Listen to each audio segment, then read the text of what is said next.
Well, Chris, thank you ever so much for agreeing to come on Rich Politics. I think it's your first time on here. I'm really looking forward to chatting with you tonight. But before we get into the kind of chat or interview tonight, Chris, tell us a little bit about, on your bio, you have this thing that says, last of the Unionists. I mean, it's quite dramatic, isn't it?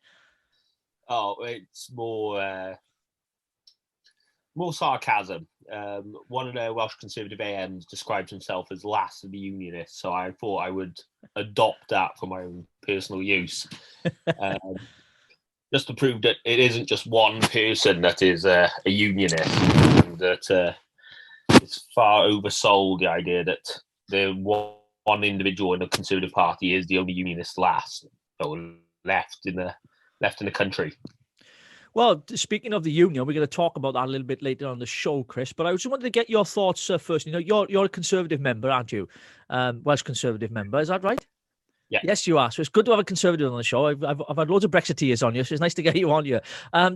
We've got the Welsh elections coming up just over 5 months away now in May next year. Of course, there's been talk in the media or not just in the media, but actually in the Senedd as well, the possibility of postponing the elections. Do you think that's going to be something that's going to happen? Well, they're looking to pursue that if they can. I don't think that it will go down very well with the public if they don't go ahead with the elections. So the powers that be in the Assembly may be keen to postpone, but I just don't see what support that would have in the country. I think when people look at it, you can easily mitigate for coronavirus, social distancing. I mean, the reality is it normally has very low turnout anyway for Assembly elections. So yeah. Less than 50% for every Assembly election held so far. So I don't think there's going to be queues round the block for people to go vote. So personally, I don't think it's necessary. I think it's more of a symptomatic of the attitude in Cardiff Bay. They sort of demonstrate they have power at every opportunity, just for the sake of it.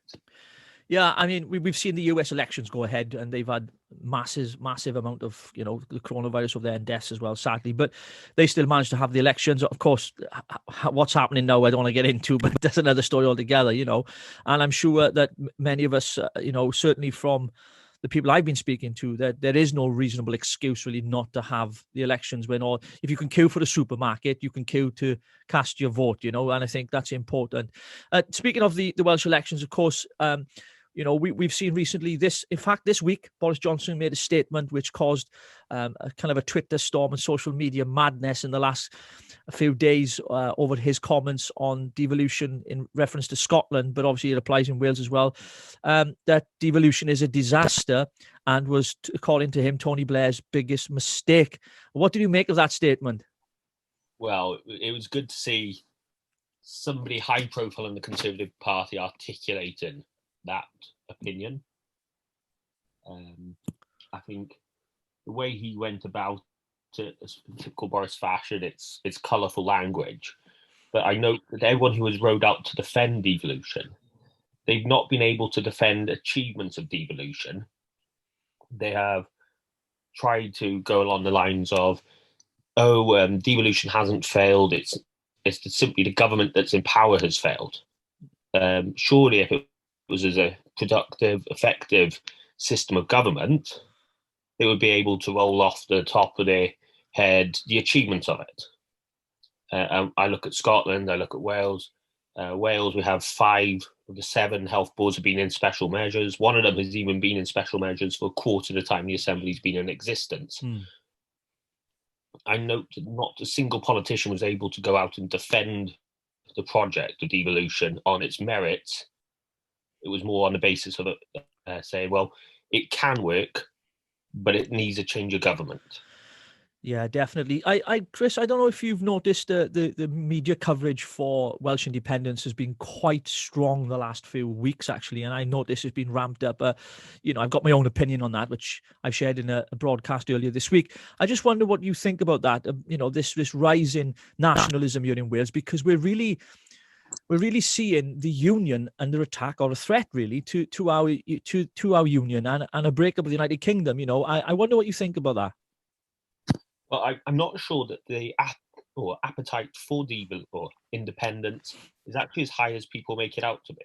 I think what we have are very vocal cheerleaders in the media agitating for it, and they're often very disingenuous about revealing their political inclinations. So we have an academic who regularly agitates for devolution, more powers, etc. Have that academic ever divulged that they ran twice for Plaid Cymru? And I think what we have is a very dishonest approach to the debate. I saw somebody describe themselves as indie curious on Twitter a few weeks ago. Now, this is someone who I've interacted with over a year ago, where they were openly a Plaid Cymru activists. Now they're making out as if they're some sort of recent convert. And I think it goes along the sort of herd mentality. If they can make people believe that there is a movement for it, you can actually agitate for it. Do you think, obviously, mainstream media gets criticised a lot, right? Because it doesn't cover the narratives that we wish them to, right? That's sometimes how it is, right? I get that. There's a balanced approach. But what I'm struggling to find media outlets here in Wales, or any form of media really, that really supports the idea of devolution not working. I mean, of course, there's keeping the status quo, keeping what we've got now, or getting rid of it, abolishing it, or, more powers, which obviously devolution is leading us down the path of some form of independence, with Plaid Cymru and the other groups out there. I wonder if sometimes our media is constrained and we don't get fair journalism around the whole concept of devolution. I think there's probably some merits to that. Everyone will look at the media through their own prism and think that it's not representative of their worldview. But when I look at it, Media Wales seems to be agitating for independence, devolution.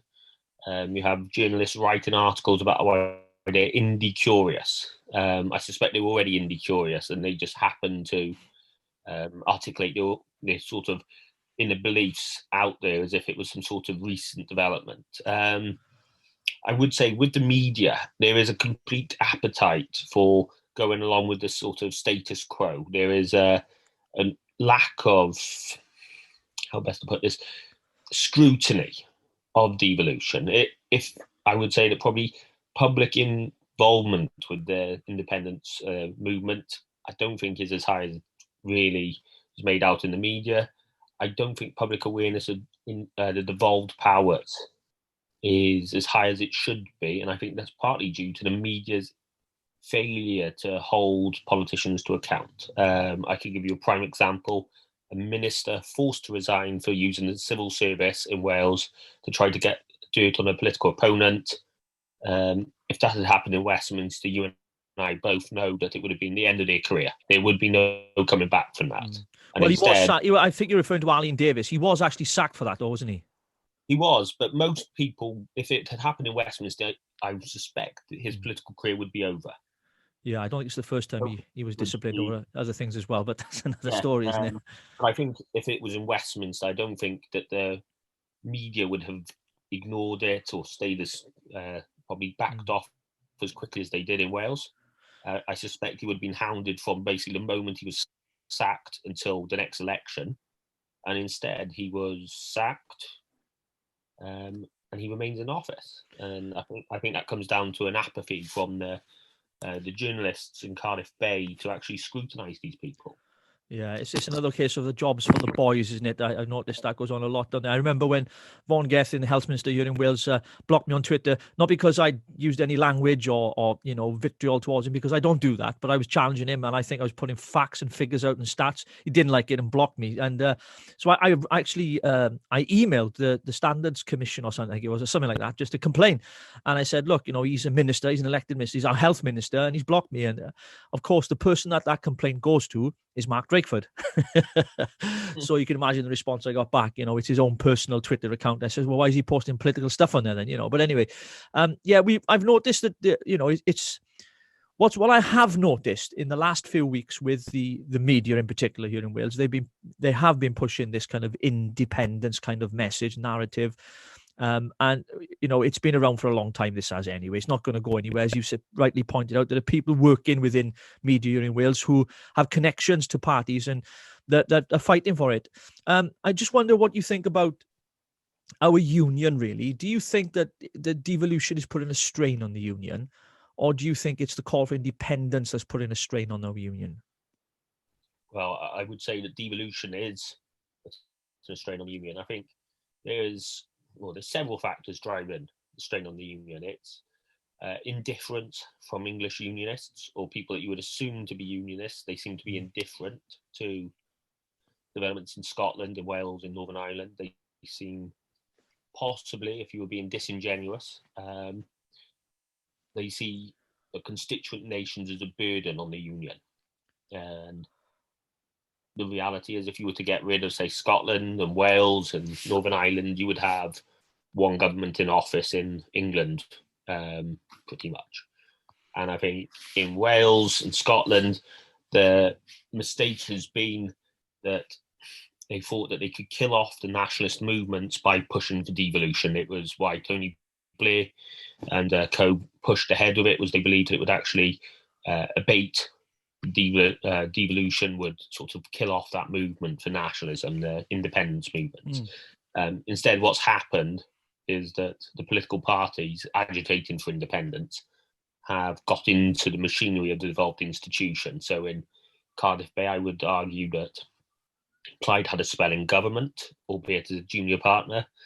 But I also suspect that there is a strain within the Welsh Labour Party that were Plaid activists who simply jumped. You could look at some of the AMs, they were Plaid members, they then joined Labour. In Scotland, the SNP have been in government for 13 years. And so the machinery of government is then used to push and agitate for more powers and more powers. And we see it in Scotland, we see it in Wales, the push for devolved broadcasting, lawmaking powers, justice. You see it at every opportunity. It's an agitation for more powers. It's never satisfied with the powers that they already have. We had the referendum in 2011 about to give more powers to the Assembly. There was no point at that where they turned around and said, oh, well, we've got these powers, let's get to grips with them. Immediately it was a push for more powers and more powers and more powers. And I think it's a lack of faith from the Unionists in that they need to believe in what they're offering. I mean, it can't be the development body. Where does this leave the Welsh Conservatives then? Because obviously it's difficult in a sense because they have elected ministers down at the Bay. Boris makes statements like this. Paul Davies has not condemned the statement. I think he came out and said, distanced himself from the comments that Boris had made. And clearly Paul Davies believes in devolution, what that looks like. I know that he's published his Devolution Revolution paper, but I just wonder, it must be very difficult for both the Welsh Conservative ministers and, of course, the supporters and people who are members of the Welsh Conservative Party here in Wales, because, you know, if independence is on the rise and people are pushing for it, as the media make out, then how can you fight against that when you're settling for devolution yourself? Do you know what I mean? So I think it comes down to several ones. So I think there is merit to what Paul said and with what Douglas Ross said in some aspects, that we can't be 100% sure devolution is a complete failure because we've only had one particular form of it. I don't think that it's a sort of binary choice of Westminster or devolution. I think that some of it does come down to the government of the day. And so there is some merit to what they say on that front, that some of it is to do with government. But then there are other aspects of it that do not always sit very easily with being the Conservative and Unionist Party member. I personally believe that devolution is incompatible with the unitary nature of the British state. Albeit that does then get tempered by the fact that you have to be pragmatic. And so I don't see a sort of rallying for devolution to be rolled back by the public. It's not like Europe, where I felt that you could clearly feel that there was part of the country did not identify with European Union. I don't think there is that public clamour to get rid of it. And so that sets you up very nicely for Paul Davies's idea of a devolution revolution, to reconcile that sort of hostility that there's within all Conservative Party members. I think there was a poll earlier in the year that had support from Conservative supporters for getting rid of the Assembly at over 50%. It was something like 52%. Yeah, I think Martin Shipton published that in the Western Mail just this week, actually, an article that he wrote based on Boris's statement, and it showed that. I think that, the Welsh Conservatives, of course, the supporters, they've got a real challenge on their hands, haven't they, coming up in these elections? And what do you think the Welsh Conservative chances are? Because at the start of the year, Boris was doing really well. We just got Brexit done, the whole thing, and he was flying high, and the start of his premiership was fantastic. Everyone thought, we finally got the prime minister we really want for the country. Well, a lot of people, not everyone thought that, of course. And the Welsh Conservatives really were in favour. They were, that swing, from Boris was fantastic for them, but it didn't last very long, did it? Well, I think part of the problem is that the party in Wales has always been hostage to the fortunes of the UK party. So when they're doing very well in England and the rest of the UK, it translates into Wales. But at the same time, that makes them susceptible to external factors outside of Wales. So I think Paul Davies, to his credit, the direction of travel within the party, it's going in the direction towards a sort of this latent Eurosceptic belief within the party's support. I think some of the policy that's been announced as part of the devolution revolution, which it hasn't gone into complete detail yet. So at the moment, it's sort of more of a direction of travel. But the sort of direction of travel does appear to be going to sort of to limit devolution, no more powers to be given over, this sort of end to the nation building. Now, I think if me and you probably differ in that you're a member of Abolish. I think we both have the same sort of diva-skeptic belief, but I just don't think the public appetite is there to get rid of the institution. So that means pragmatically, you've got to interact with it, you've got to look to govern. No party enters an election expecting not to win, otherwise there's no point in taking part. So they're actively looking to go into government and change the direction of travel. So Paul, to his credit, he has intimated a desire to reduce the size of the cabinet if they were to be elected to 7, to cut the commission budget.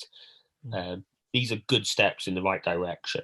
I think ultimately the next step has to be to push localism, so that I don't know where you stand on if Abolish was to come to fruition, but you have to consider what comes next. And I think that Brexit demonstrated that the public are not happy with power being concentrated in one authority and centralised. So I think that there is an appetite there to localise power.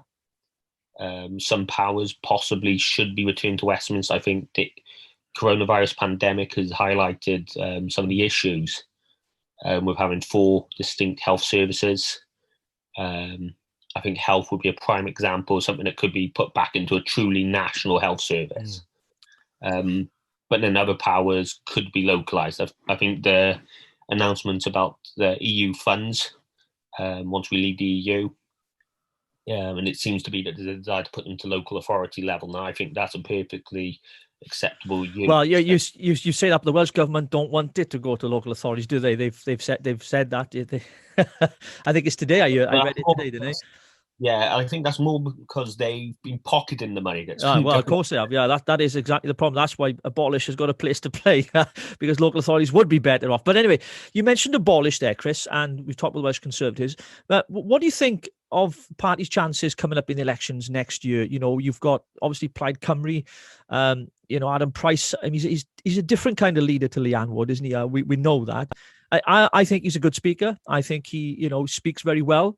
He delivers his message clear, precise, with passion. He's got charisma, and I'm sure that he will be fighting the cause for them just as much as the Welsh Conservatives, Paul Davies, and the Welsh Assembly Party, of course, as you know, is making grounds, and it's really cutting through their message. And of course, not forgetting the latest announcement by Nigel Farage about the Reform Party, because obviously we've not seen anything from them yet. There's no policy, there's no candidates. We don't even know what's going on, if they will stand in the elections. They've been asking people to stand as candidates in the Welsh elections. I think they boasted figures of 3,000 people have applied to become candidates with them. That's not in Wales, that's just UK-wide. But what do you think parties' chances are coming up in these elections, Chris? Well, the polling across the year has been slightly erratic. So I would expect that what was the UKIP vote in the last Assembly election, 7 seats, I can see that being split, likely to have probably 4 or 5 abolish the Assembly candidates. Realistically, I think the Conservative Party will make gains. I think that they've got a consistent message. It's just that's got to be articulated to the public.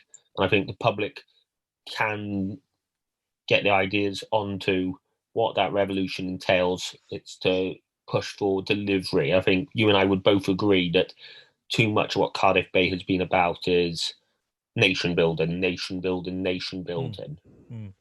and not so much a focus on services and delivery of services. So that's something that could cut through to the public. Plaid Cymru, on the other hand, I expect them to have probably a consistent election, probably to finish with probably the same number of seats as last time, maybe gain a couple. Reform, that's where it's a completely open question, because we don't know detail of what they want to reform. We don't know who's running for them.